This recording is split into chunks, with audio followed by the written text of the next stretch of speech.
હાલોલની ચંદ્રાપુરા ગ્રામ પંચાયતની ચૂંટણીનો બહિષ્કાર ગ્રામજનો સતત 3 ટર્મથી બહિષ્કાર કરી રહ્યા છે।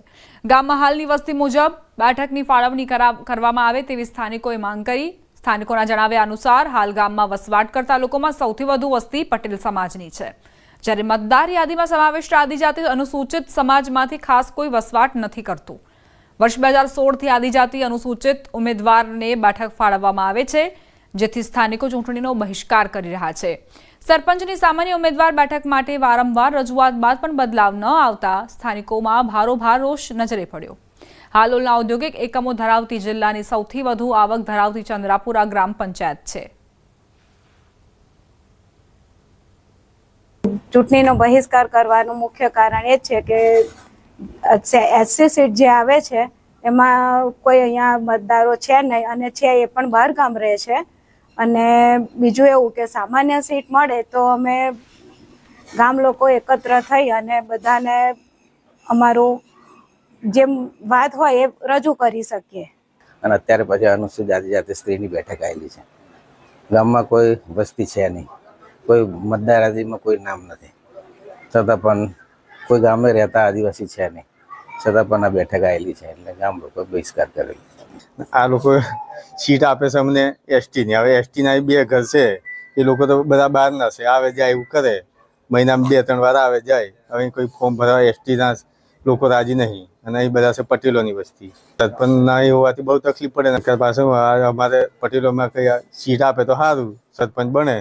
સ્થાનિક સ્વરાજ્યની ચૂંટણીના પડઘમ વાગી ચૂક્યા છે, સાથે સાથે જ ઉમેદવારી પત્રો જમા કરાવવાથી માંડીને આજે ચકાસણી યોજાઈ રહી છે। ત્યારે પંચમહાલ જિલ્લાની ચંદ્રાપુરા ગ્રામ પંચાયત, જેને પંચમહાલ જિલ્લાની સૌથી ધનાઢ્ય ગ્રામ પંચાયત કહી શકાય, કારણ કે ચંદ્રપુરા ગ્રામ પંચાયત વિસ્તારમાં જીઆઈડીસી ઔદ્યોગિક વસાહત આવેલી છે, અને જેને લઈને અહીંયા જે ટેક્સ છે તે સારા પ્રમાણમાં આવી રહ્યો છે, જેથી આ ગ્રામ પંચાયત એક વિકસિત ગ્રામ પંચાયત પણ કહી શકાય। પરંતુ અહીંયા આ ગ્રામ પંચાયત અને સ્થાનિકોની જે માંગ છે અને સ્થાનિકોની જે પરિસ્થિતિ છે તે કંઈક અલગ જ પ્રકારની જોવા મળી રહી છે, જેથી છેલ્લા 3 ટર્મથી સતત 2016 બાદ અહીંયા ઉમેદવારી નોંધાવવામાં નથી આવતી। સરપંચ કે સભ્યમાં કોઈ પણ ઉમેદવાર ગામનો ઉમેદવારી નોંધાવતો નથી અને ચૂંટણીનો બહિષ્કાર કરી રહ્યા છે, જેનું માત્ર ને માત્ર કારણ છે અહીંયા આદિજાતિ અનુસૂચિત ની જે અનામત બેઠક છે તે ફાળવવામાં આવી રહી છે।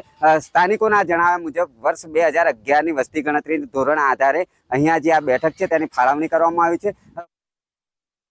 ભરૂચ જિલ્લામાં ગ્રામ પંચાયતની સામાન્ય અને પેટા ચૂંટણીની ઘોષણા સાથે રાજકીય ગરમાવો જોવા મળ્યો છે। જિલ્લામાં 67 ગામોમાં સામાન્ય ચૂંટણી અને 147 ગામોમાં પેટા ચૂંટણી યોજાવાની છે। બીજી તરફ અંકલેશ્વર તાલુકાનું ગડખોલ ગામ વિકાસ અને સહઅસ્તિત્વનું એક અનોખું મોડલ બની ઉભર્યું છે। 24 વોર્ડ અને 120 સોસાયટીઓ ધરાવતું આ ગામ વિવિધ ભાષા સંસ્કૃતિ ધરાવતી વસ્તી સાથે મિની ભારત તરીકે ઓળખાય છે। વિવિધ રાજ્યોના દેવાલયો અહીં આવેલા છે, જે સ્થાનિકો માટે આસ્થા અને સંસ્કૃતિનું ગૌરવ છે। સુવિધાઓની દ્રષ્ટિએ જોઈએ તો લગભગ આરોગ્ય, શિક્ષણ અને જે કંઈ પણ નાની રસ્તા, રોડ રસ્તા, ડ્રેનેજ સિસ્ટમ એ તમામની અહીંયા વ્યવસ્થા થઈ, મતલબ સારી એવી વિકાસ થયો છે। અમારા ગામમાં 24 વોર્ડો છે અને 120 સોસાયટીઓ છે, એમાં તમામ પ્રકારની સુવિધાઓ મળે જ છે, અને આગળ પણ અમે ગ્રામ પંચાયત આગળ પણ તમામ સુવિધાઓ ઉપલબ્ધ કરવા માટે સજ્જ છે। સુવિધામાં સાફ સફાઈ સારી ચાલે છે, અને જે ગામના સભ્યો છે એ બધા સારો સહકાર આપે છે, અને સાફ સફાઈ ડોર ટુ ડોર જે નગરપાલિકામાં ચાલે છે એવી રીતે ડોર ટુ ડોર અહીંયા કચરા કલેક્શન ચાલે છે। આ તરફ વાઘોડિયા તાલુકાની ગ્રામ પંચાયતની સામાન્ય અને પેટા ચૂંટણીને લઈને ભારે રસાકસીનો માહોલ નજરે પડ્યો। ચૂંટણી લડતા ઉમેદવારો અને ટેકેદારોનો વાઘોડિયા સેવા સદન ખાતે ભારે ધસારો રહ્યો। આઝાદી બાદ પહેલી વખત ખેરવાડી જૂથ ગ્રામ પંચાયતની સામાન્ય ચૂંટણીમાં સમરસ ગ્રામ પંચાયતનો દરજ્જો મેળવ્યો। સરપંચ સભ્યોની બિનહરીફ વરણી થતા ખુશીનો માહોલ જોવા મળ્યો। છેલ્લા 35 વર્ષથી સમરસ ગ્રામ પંચાયતનો દરજ્જો મેળવતી મઢેલી ગ્રામ પંચાયતમાં આ વખતે ચૂંટણીનો જંગ જામશે। મઢેલી ગ્રામ પંચાયતમાં સરપંચ માટેની પેટા ચૂંટણીમાં ભારે રસાકસી છે।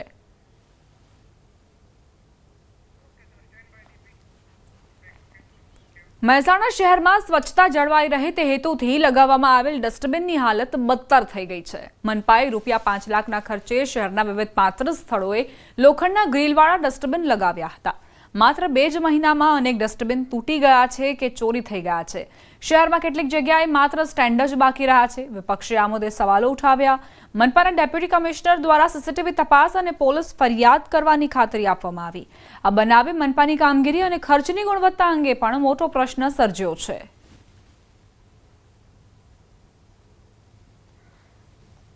હાલના સત્તાધીશો, હાલના જે વહીવટદારો છે, એમને રાજકીય નેતાઓને ખુશ કરવા માટે ઉતાવળે જે કામ કર્યું છે અને તેની અંદર ગુણવત્તાનું કોઈ પણ પ્રકારનું ધ્યાન આપવામાં આવેલ નથી. જે સમયે ડસ્ટબિનો નાખ્યા હતા ત્યારે બહુ સારી રીતે નાખ્યા હતા, પણ કદાચ રખડતા પશુઓના કારણે કે કોઈ જગ્યાએ ટ્રાફિકની વ્યવસ્થાના કારણે કોઈ જગ્યાએ ડસ્ટબિન તૂટી ગયું હોય એવું બને છે. માહિતી મળી છે અમુક જગ્યાએ ડસ્ટબિન નથી, તો અમે એની બાબતે તપાસ કરી રહ્યા છીએ કે આ ઘટનાઓ જો બની છે તેમાં વાસ્તવિકતા શું છે. ગુજરાત સરકારે 250 તાલુકાઓમાં 500થી વધુ ગોડાઉનના ઓનલાઈન સંચાલન પર દેખરેખ રાખવા માટે એક અદ્યતન કમાન્ડ એન્ડ કંટ્રોલ સેન્ટર શરૂ કર્યું છે. 7000થી વધુ સીસીટીવી કેમેરાથી સજ્જ આ સિસ્ટમ જાહેર વિતરણ વ્યવસ્થા હેઠળ સ્ટોક ડિસ્પેચ, પરિવહન અને સપ્લાય ચેઇન મેનેજમેન્ટનું રિયલ ટાઈમ મોનિટરિંગ સુનિશ્ચિત કરે છે. આ પહેલનો ઉદ્દેશ્ય પારદર્શિતા વધારવા, ડાયવર્ઝન ઘટાડવા, પરિવહન ખર્ચને શ્રેષ્ઠ બનાવવા અને કાર્યક્ષમતામાં સુધારો કરવાનો છે. રાજ્ય VLTSને સંપૂર્ણપણે લાગુ કર્યું છે, જેના પગલે ઘણા અન્ય રાજ્યો પણ નાગરિકોને વાજબી ભાવે અનાજની સમયસર ડિલિવરી સુનિશ્ચિત કરે છે. નાગરિક પુરવઠા નિગમ તરફથી અને ગુજરાત સરકારના સહયોગથી આપણે અનાજની જો સપ્લાય છે આ સુવ્યવસ્થિત રીતે FCIથી ગુજરાત સરકારની ગોડાઉન અને તે પછી દુકાનદાર સુધી પૂરતા પ્રમાણમાં અને સચોટ માત્રામાં મળે તે માટે રાજ્ય સરકાર શ્રી સતત પ્રયત્નશીલ હતી અને આને માટે આ એક કંટ્રોલ સેન્ટર રાજ્ય સરકાર શ્રી દ્વારા મંજૂર કરવામાં આવ્યો છે. કેટલા કેમેરા લગાવવામાં આવે છે, કયા સ્થળે કેમેરા લગાવવામાં આવે છે અને આ સિસ્ટમનું કેવી રીતે આપ મોનિટરિંગ કરો છો કે જેથી કરીને પુરવઠો સમયસર પહોંચે અને લોકોને ચોક્કસ પહોંચે? જી, ગુજરાત રાજ્યના પુરવઠા નિગમ લિમિટેડમાં 250+ ગોડાઉનની 600 બિલ્ડિંગ છે, જ્યાં આપણે 7,500 કરતાં વધારે કેમેરા લગાવવામાં આવે છે. મિનિમમ ગોડાઉનની કેપેસિટી પ્રમાણે 10થી 15 ઓર મોટા ગોડાઉન હોય તો 50થી લઈને 70 કેમેરા લગાવવાનો આવે છે. જે તે ગોડાઉન છે ત્યાં પણ ગોડાઉન મેનેજર દ્વારા એને સ્ક્રીન આપવામાં આવ્યું છે, જેનું એ સતત મોનિટરિંગ કરી શકે છે. Plus grade 2 district supply manager grade 2 દરેક તાલુકાના પોતાના સેન્ટ્રલ લોકેશનથી પણ એને જોઈ શકે છે, એનું ઓબ્ઝર્વ કરી શકે છે, એની ટ્રેકિંગ કરી શકે છે.